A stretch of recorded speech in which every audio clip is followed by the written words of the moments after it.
While more companies, schools, and colleges have been scaling back or getting rid of their diversity, equity, and inclusion programs, some American universities are still pushing it, and they're doing it with taxpayer dollars, all while collecting billions of dollars for endowments and from enemy countries. Joining us this morning to discuss is Deputy Public Policy Editor for OpenTheBooks.com, Rachel O'Brien. Good morning to you. Good morning. Thanks for having me. Of course. DEI offices now banned in 7 public state systems, most recently the University of North Carolina and all the schools associated with UNC. Other universities have taken smaller steps, like banning the use of perhaps maybe diversity statements in hiring and admissions decisions.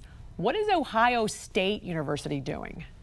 Yeah, they're not doing any of that. So we looked at 10 of the most prominent public universities, and we found that Ohio State University has the most people dedicated to DEI, 200 people, excuse me. So they spent over $13 million paying them last year. That's the equivalent of tuition for 1,000 in-state students for Ohio. So 1,000 students are paying for their DEI structure. And they're paid very well. The 2 highest paid are paid just about $300,000 each. There are many people making $200,000, $250,000. And the thing with DEI is it's not about equality or equal opportunity. It's a radical ideology. It forces people to groups of oppressor or oppressed, and it does the opposite of its claims to be inclusive. It's divisive, and it makes racial prejudice okay. We sort of expect this from Harvard or UC Berkeley. But OSU is Midwestern Big Ten school. It's a mostly red state. The incoming vice president, J.D. Vance, he wrote Hillbilly Elegy about growing up there. He's among the alumni. So it's not the first place you'd expect DEI to take hold, but here it is. And by the way, he has called out OSU for their DEI efforts.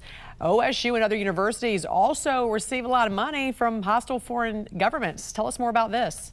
Yeah, this is fascinating. So you have foreign countries and entities within them that try to buy influence in higher education. They donate money. So some of the largest donations come from countries like Saudi Arabia and China, which have track records of human rights abuses. They're often at odds with American interests. So OSU, they reported they got almost $204 million from foreign sources since 2013. 16 million come from China.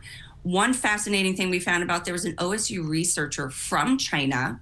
He pleaded guilty and was sentenced to over 3 years in prison. He used a federal grant from the National Institutes of Health for research for China while he was working at OSU. So he never disclosed to OSU that he worked with China, that he had Chinese affiliations, and he lied on applications. He used the grant to develop China's expertise in rheumatology and immunology. So you see things like that, where you have to question where the money is coming from and who it's influencing. Yeah, exactly. What is the purpose of it? Are they inviting that influence into the classrooms as a result of this?